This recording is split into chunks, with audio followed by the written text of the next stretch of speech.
quite a lot, isn't there? Oh, yes, I remember all this. So welcome into the Miller's cottage. Now, this is where, if you think Thomas Magilton of the second generation, and his wife Mary Ann and the 5 strapping lads all lived in here. And there were 3 bedrooms upstairs, and there would have been a trapdoor to get upstairs. But this was a big house in those days. The Miller was actually quite an affluent man. So, but it would have been a bit of a squash, to be honest, with the 5 guys in here, or the 7 of them. Now, this would have been the main room they lived in. Now, I'm going to ask, no adults allowed to answer this first of all, a couple of questions. What do you think was happening here?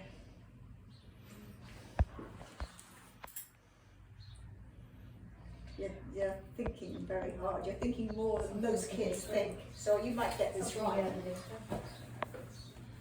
I think you've seen it before. The ghost fort, have you? Do you want to answer? What do you think? What do you think it is? Shall I say? Or do you want to say? So what do you think? I know. You don't know? You don't know? Okay. Can I have a guess? Yes, you can. I know it's not pizza. I wish it was. Do you know, that's normally children. That's why I normally ask the children. Most children all say pizza. It shows how times have changed. Yeah. But actually, obviously, it's soda bread. To be honest, it doesn't look too appetizing actually right now. But also, that's how we have to boil the kettles now. yeah. So, I can actually remember, going up to my grandparents. In fact, I videoed their old house, but she used to cook the soda bread on the griddle. Yeah. So she did. well, my granny used to sit, and she used to have. It's a thing we used to do. She used to put the soda bread on a little fork, and we'd sit at the fire and toast it. Yes. Yeah, the other thing we used to do with it. What else? Okay, so we'll ask. Does anybody know that? No. Do you what can you see? What do you have in your kitchen you can't see here? So what would you cook on? An oven, but where's the oven here? Where would you cook? Yeah, on the fireplace. So where do you put your milk though at home? Fridge. So where's the fridge? Fridge. There is no fridge. Because they had no electricity, so they couldn't have a fridge. But what they did have was these pots. There's one over there which is in a better place. This is stuck down so we can't move it. Bit of a silly place to put by the fire. Yeah. These were crocks, and these are ceramic pots to keep stuff cool. Not as efficient as fridges. And then they would have cooked on the fire. This is what's known as a crane. Yeah. And a crane always goes from the left-hand side of the fire because you're supposed to be right-handed to be able to stir stuff. And if you weren't right-handed, it got beaten out of you. You had to right-handed. Did you do that again? Okay. Just what you done there? I never really got it. Yeah, so the crane, so it always goes to the left-hand side. So, because you're supposed to be right-handed to be able to stir the pot. Right. And if you weren't right-handed, if you were left-handed, maybe you got beaten out of you. To be honest, I think the stick is more likely used for the mice running up the table. The last time I seen one of them, it was at school. Did you get your mouse? Did you see the mouse there? Minnie the mouse. And there's Tom the cat as well. We saw Tom. And that's Tom the cat and Minnie the mouse. But there's also a little another mouse in here called Stuart. Can you look up high? Oh. That's Stuart. In the hurricane one. Yes. So the fireplace, the actual chimney is a zigzag. It's like a Harry Potter scar. So the smoke didn't come back in. And to heat anything up, you basically put the stick down. As if you wanted to get something closer to the fire, you literally lowered the pot or the kettle down towards the heat. It actually sounds quite sophisticated for the day, like. Yes, actually, doesn't it? Brilliant. I love it. The table was only used for preparation. They didn't actually eat at the table. They would eat around the fire.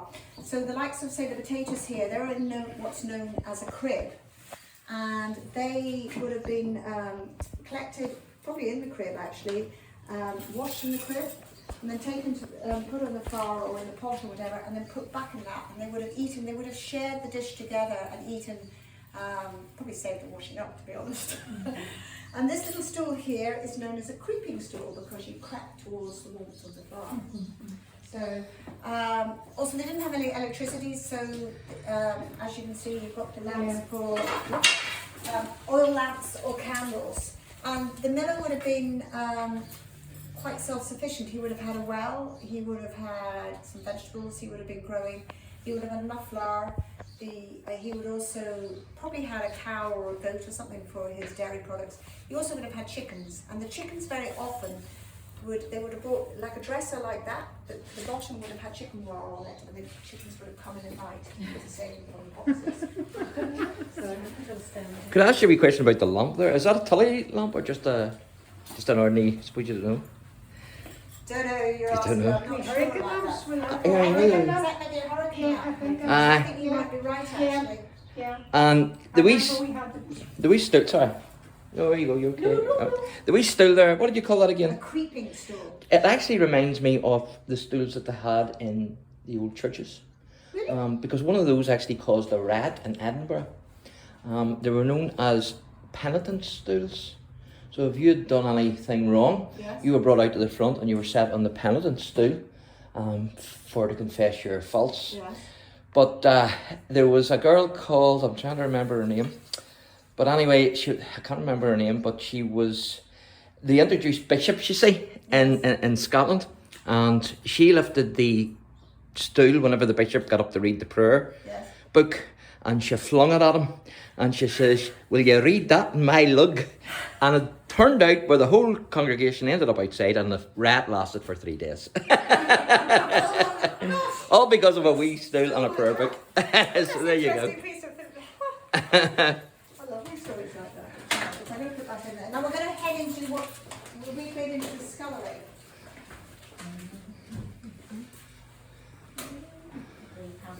There's a mouse in here, by the way. Oh, To look around. look. Oh. There were the ones. Yes. Yes. And you see a mouse? The mouse. see him. So this is what would, it could have been a bedroom actually, but we've made it into a scullery. You can see the trap door here, which they would have gone up to the 3 bedrooms upstairs. Although later you can see remnants, they did have later a staircase here.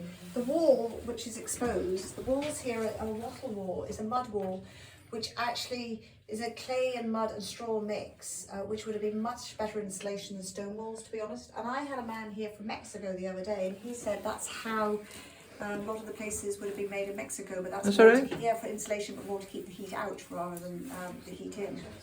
But there's just lots of indications here of things that, you know, like the arm, where you take the bit out and heat it on the farm.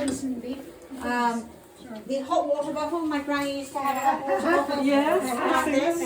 Yes. And then things like, You see it in the window. and here's the, this is what you would have bathed in. Yeah. So the most important person in the family would have gone first, which is probably the miller, and then the miller's wife, and then it would have gone down the children. It was actually probably best to be number 5, because very often they threw the bath water out after number 4. So it's better to be number 5 than number 4. And that's where the saying about, you know, don't throw the baby out with the bath water. I don't think I would fit into that one. I think you just have to sit beside yourself. Now this would be my favourite photograph, to be honest here. So this is Sam Magilton, the same as the other one, but this is also his brother Robert sitting there. He is just looking over the farm door, just as we come out here, the stable door just on the right in this cottage. Now it says this is taken around 1937 when it was passed over to state care. I think that is either wrong, or I think it's either should be later, or he's aged very badly. Because he was only born in 1880, and that made him only 57. To me, he looks about 80. Or unless he had it was a really tough life. Yeah. He does look at his 70s, you know, or whatever at least. So Well, I suppose it was rough in those days. it's really, rough, no? but it, you know, But yeah, I think they've actually made a guess. They've guessed could wrong. have. So, okay, so we'll head through to the other room. Was there no cool houses then here? Not to my understanding. They probably did have pool houses in the area and things. I don't know. We haven't got evidence of it. Yeah, so. yeah. No trace left. This is absolutely amazing. I love this. This is brilliant, this room.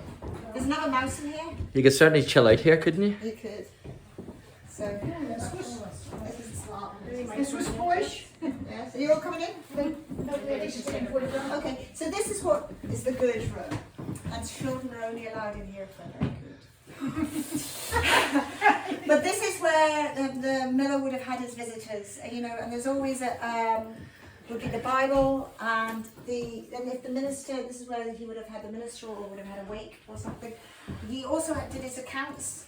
He would have his desk, do his accounts. This is actually a Miller's book, but I believe it's from Dungiven. It's not from here. So the stuff in here is just indication of the time, actually. So, and this is where we had Santa sitting right there at Christmas. Oh. And Mrs. Claus was in the room next door telling stories, and there was an elf making Christmas baubles in the first room. Oh, that would be And lovely. it actually was lovely. It was actually really lovely because it was small groups each hour, and it was a whole sort of hour of activities, and it was a really cosy, small, and it was much cheaper than all the other big commercial places, which will tell you. So, I see they finally found out what they call Santa Claus's wife. Her name, Mrs. Claus. her name, no, it's actually Merry Christmas. Do you know what was quite interesting about Mrs. Claus and Santa this year was there was a family, and at the end they said to Mrs. Claus, because you could have photographs taken, and they spoke Russian. And so Mrs. Claus spoke back a little tiny bit of Russian and discovered they came from Ukraine. So, you know, welcome from Ukraine. That was lovely. So then they come up to Santa and they said spasibo and whatever, das vidanya. And then Santa speaks loads of Russian back. So they asked him in Russian, how come everybody in Millisle speaks Russian? And Santa's answer, well, all the Santa visits all the children in the world, so obviously he has to speak all the languages. Yes. So he has some very, very special Mrs. Claus. Right, let's go. Probably come back this year, perhaps. I love this room, I have to say, folks. saw that mouse, yes. Absolutely fantastic. We wouldn't have had these size of rooms in one of those years Brilliant. ago. So there you go. So thanks for watching, and God bless.